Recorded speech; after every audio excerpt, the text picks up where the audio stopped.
Olympic दे athletics दे विच भारत दा 121 साल दा सोका खत्म। नीरज चोपड़ा ने सुट्टी गोल्डन थ्रो, सोने ते कब्जा कर रचिया सुनहरा इतिहास।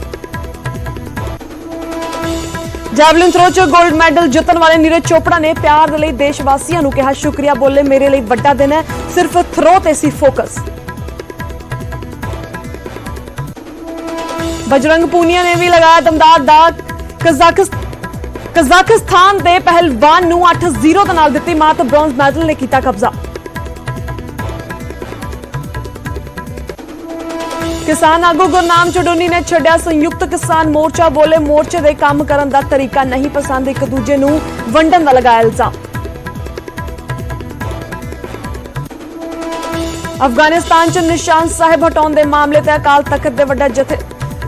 तख्त दे जथेदार दा वड्डा बयान। बोले तालिबान नहीं सेवादार ने ही लाया सी निशान साहिब, हालात खराब होण डरो चुकिया सी कदम। यूथ अकाली दल विक्की मंडेखेड़ा दे कतल नूं लैके सुखबीर बादल ने चुके कानून व्यवस्था ते सवाल। कल मोहाली च दिन दिहाड़े ताबड़तोड़ गोलियां मार के कीता गया सी कतल।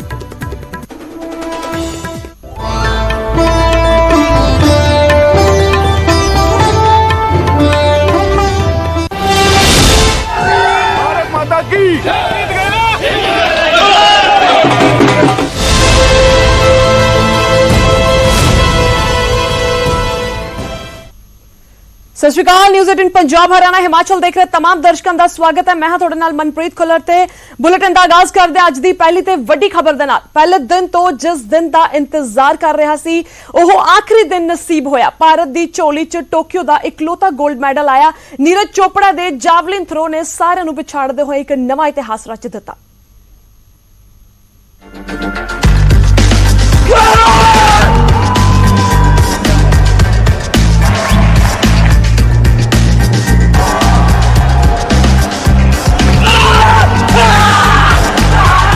ओलंपिक के इतिहास दे विच एक सदी के बाद नीरज चोपड़ा ने भारत के लिए एक नवी सुनहरी इबारत लिखी है। टोक्यो ओलंपिक का शानदार आगाज मीराबाई चानू ने चांदी के मैडल दे नाल कीता सी ते उस नूं नीरज चोपड़ा ने सोने के मैडल दे नाल यादगार अंजाम तक पहुंचा दिता। हरियाणा के शोरे ने मैदान दे विच अजिहा दम विखाया कि ना सिर्फ दुनिया भर के विरोधी चित हो गए बल्कि ट्रैक एंड फील्ड दे विच भारत दा पहली बार खाता खुलिया, वो भी सीधा सोने दे नाल।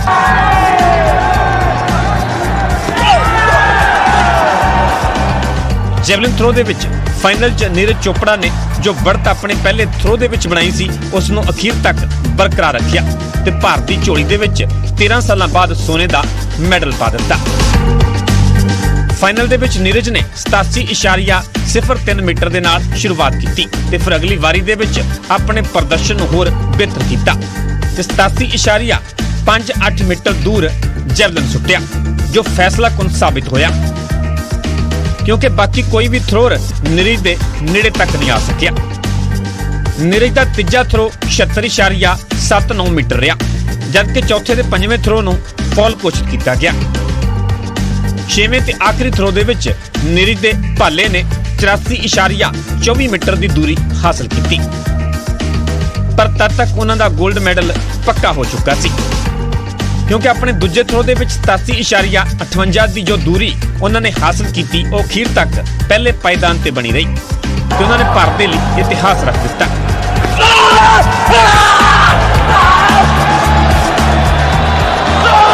आज गर्व का दिन है हमारे गांव के लिए, हमारे देश के लिए, हमारे समाज के लिए। बहुत अच्छा नीरज चोपड़ा ने आज एक इतिहास बनाया है। हमारे बेटे ने बहुत अच्छा काम किया है जी, बहुत महान काम किया है इंडिया के लिए, भारत के लिए, बहुत बढ़िया जी।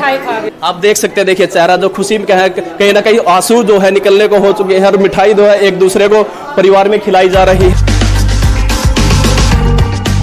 टोक्यो ओलंपिक्स का एक गोल्ड मैडल भारत के लिए एक नवी सवेर लेके आया क्योंकि पहला मौका जो एथलैटिक्स दे विच भारत इस तरह दुनिया दे विच छाया होवे, पहली बार ओलंपिक का मैडल घर आया होवे, इसलिए जश्न पूरे देश दे विच है।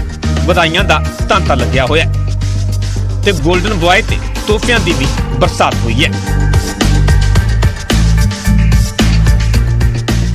हरियाणा के छोरे ने लठ गाड़ दिया और लठ क्या भाले वाला लठ गाड़ दिया। भाला वही होता ना, तो भाले वाला लठ गाड़ दिया, छोरे ने कमाल कर दिया। जिन्ना पलां दा इंतजार देश अरसे तो कर रहा सी, वो नीरज चोपड़ा की बदौलत हासिल होया। इसलिए यादां दे विच कैद कर लो 7 अगस्त 2021 दी इस तारीख नूं, क्योंकि टोक्यो ओलंपिक भावें ही अंजाम तक पहुंच रहा होवे, पर भारत इत्थों ही एक नवी शुरुआत कर चुका है। Bureau report, news 18 Punjab.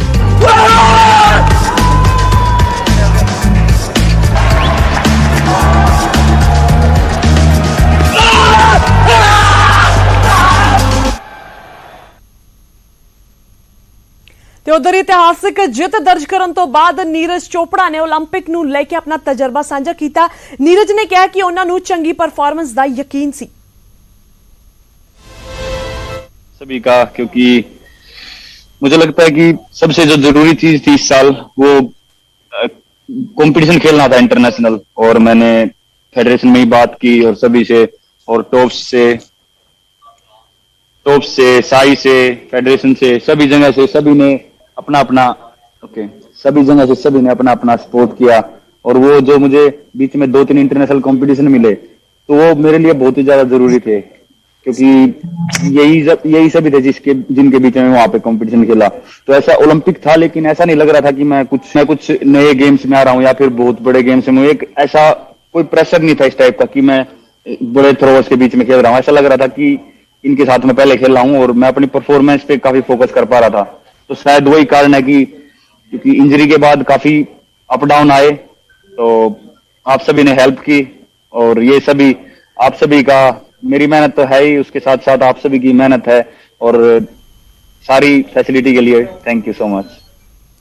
प्रधानमंत्री मोदी ने गोल्ड मैडल जेतू नीरज चोपड़ा दे नाल फोन ते गल कीती ते प्राप्ति दे लई वधाई भी दित्ती ते कहा कि नीरज ने देश दा सिर मान ऊंचा कर दिता।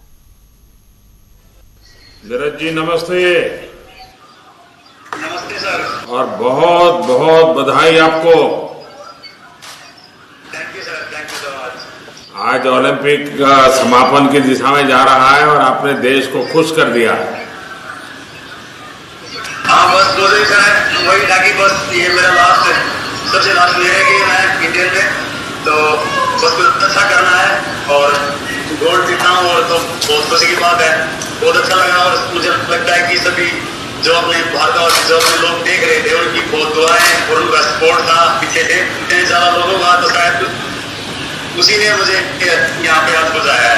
पानीपत ने पानी दिखा दिया।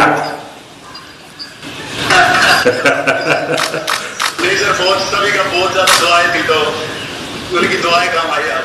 लेकिन इस बार एक तो ओलंपिक एक साल डिले हुआ, तो आपको एक साल ज्यादा मेहनत करनी पड़ी, और कोरोना में अनेक संकट आए, अनेक मुसीबतें आई, बीच में आपको चोट भी आई थी,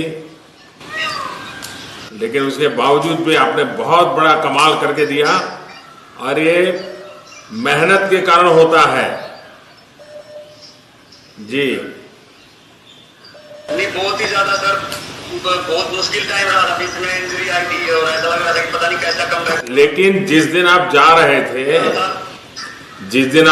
थे और मेरी आपसे जो बात हुई, मैंने देखा कि आपके चेहरे में एकदम कॉन्फिडेंस था, आपकी बातों में कॉन्फिडेंस था, और दूसरा मैंने देखा आपको प्रेशर नहीं था, बिल्कुल हंसते खेलते थे आप।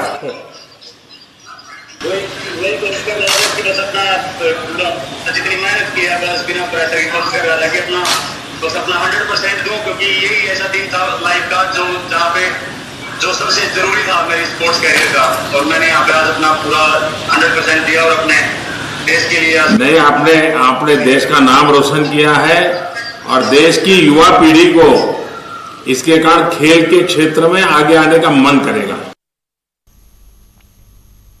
ਤੇ ਉਧਰ ਮੁੱਖ ਮੰਤਰੀ ਕੈਪਟਨ ਅਮਰਿੰਦਰ ਸਿੰਘ ਨੇ ਨੀਰਜ ਚੋਪੜਾ ਨੂੰ 2 ਕਰੋੜ ਰੁਪਏ ਦੇਣ ਦਾ ਐਲਾਨ ਕੀਤਾ ਹੈ। ਉੱਥੇ ਕੈਪਟਨ ਨੇ ਨਿਊਜ਼ 18 ਦੇ ਨਾਲ ਗੱਲਬਾਤ ਕਰਦਿਆਂ ਨੀਰਜ ਚੋਪੜਾ ਨੂੰ ਇਤਿਹਾਸ ਜਿੱਤ ਦੀ ਵਧਾਈ ਦਿੱਤੀ ਹੈ, ਇਤਿਹਾਸ ਬਣਾਉਣ ਦੀ ਵਧਾਈ ਦਿੱਤੀ ਹੈ। ਨਿਊਜ਼ 18 ਤੇ ਇਸ ਵੇਲੇ ਪੰਜਾਬ ਦੇ ਮੁੱਖ ਮੰਤਰੀ ਕੈਪਟਨ ਅਮਰਿੰਦਰ ਸਿੰਘ ਜੁੜ ਚੁੱਕੇ ਨੇ। ਕੈਪਟਨ ਸਾਹਿਬ, ਨੀਰਜ ਚੋਪੜਾ ਨੇ ਅੱਜ ਇਤਿਹਾਸ ਰਚ ਲਿਆ, ਕੀ ਕਹਿਣਾ ਚਾਹੋਗੇ 골ਡਨ ਬॉय ਬਾਰੇ? तीन गल्लां कहना चाहूँगा। पहला तो देश की इज्जत, देश का झंडा बुलंद रखे उन्होंने। दूसरा कि ये साडे पंजाबी है, चाहे रहिंदे ने अंबाले च, पर है साडे पंजाब का खून है उन्हां दे विच। और तीसरी गल जिहड़ी है कि साडे हिंदुस्तान की फौज के मैंबर ने, इस सूबेदार ने राजपुताना राइफल्स दे विच 4th बटालियन तो मैं अपने देश नूं, अपने पंजाब नूं और हरियाणे नूं जिथे रहिंदे ने अंबाले च, और सारे देश नूं मैं बहुत मुबारकबाद दिंदा। और मैं अपनी हिंदुस्तान की फौज नूं जिन्हां दे मैंबर ने और राजपुताना राइफल्स खास करके और नंबर 4 बटालियन 4 राजरिफ के मैंबर ने, उन्होंने मैं खास करके मैं बधाई दिना। और सूबेदार के उन्होंने सूबेदार नीरज चोपड़ा जी ने ये गोल्ड मेडल हासिल किया है। और खास करके सूबेदार साहब थोनों मुबारक होए। सारे असी बहुत खुश हैं जिहड़ा तुसीं आपकी कामयाबी की है। और मैं आस करदा कि आने वाले समय में इस तो ज़्यादा भी तुसीं कामयाबी करोगे, ताकि देश सदा ही थोड़े वास्ते थोनों याद रखता रहे। तो बहुत बहुत बधाई होए थोनों, थोड़े परिवार नूं, थोड़ी रेजिमेंट नूं, थोड़ी बटालियन नूं, और हिंदुस्तान की फौज और हिंदुस्तान नूं, हरियाणा नूं और पंजाब नूं सारे बहुत बधाई। मुख्यमंत्री जी 2 करोड़ रुपया पंजाब सरकार ने भी देने का ऐलान किया। हाँ, मैं ऐलान किया है। ये है नहीं साडे नॉर्मली स्टेट्स दिंदियां ने जिहड़ा अपने स्टेट के बंदियां नूं, लेकिन वो भी साडे पंजाबी ने, चाहे रहिंदे ने हरियाणे च, और असी उन्हां नूं 2 करोड़ रुपए देवांगे। हरियाणा गवर्नमेंट अपने तौर पर देगी, पर असी मैनू बड़ी खुशी है, मैनू जब किसी फौजी नूं मैनू कुछ देना होए या मेरे पंजाबी नूं देना होए, मैनू खास खुशी होंदी है। और मैं अज ऐलान किया है कि 2 करोड़ रुपया मैं देऊँ। जिवें ही नीरज चोपड़ा ने गोल्ड मैडल देश की झोली पाया तो पूरा देश जश्न च डुब गया। सियासतदानों तो लैके फौज के जवानों ने नच गा के जित का जश्न मनाया।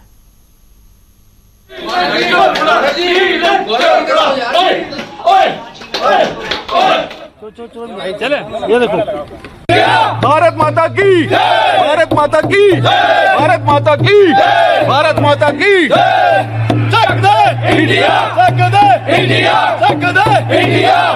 तस्वीरें तुसीं टीवी स्क्रीन ते देख पा रहे हो, एक जिथे जवानों ने जश्न मनाया ते दूजा अनिल विज ने पाया bhangra.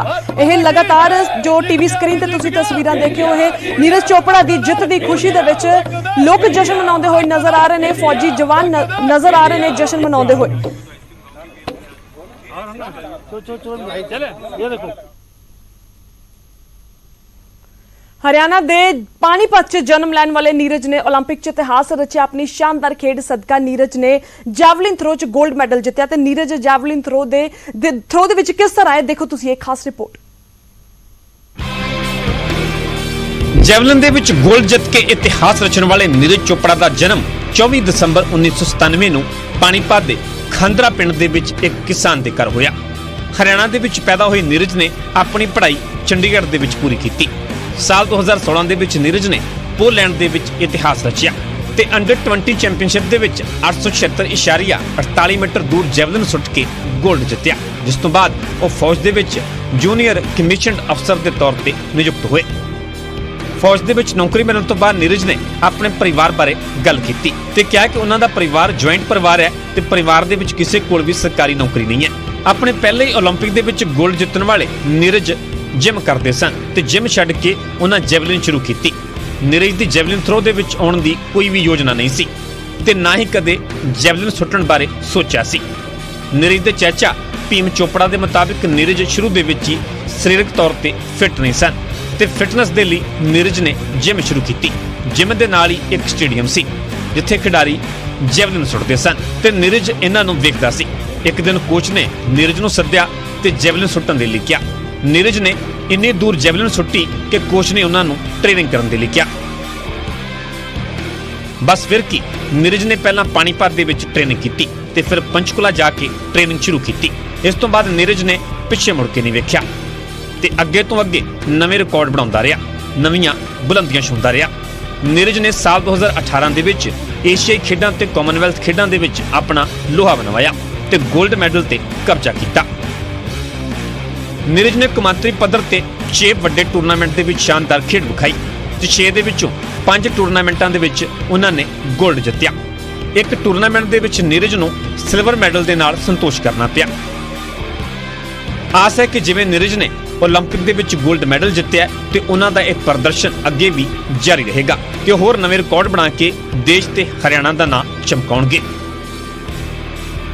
Bureau report news 18 Punjab. ਤੇ ਹੁਣ ਰੁਕਦੇ ਇੱਕ ਛੋਟੇ ਜਿਹੇ ਕਮਰਸ਼ੀਅਲ ਬ੍ਰੇਕ ਦੇ ਲਈ ਫਿਰ ਹਾਜ਼ਰ ਹੁੰਨੇ ਆ ਬਾਕੀ ਦੀਆਂ ਖਬਰਾਂ ਦੇ ਨਾਲ।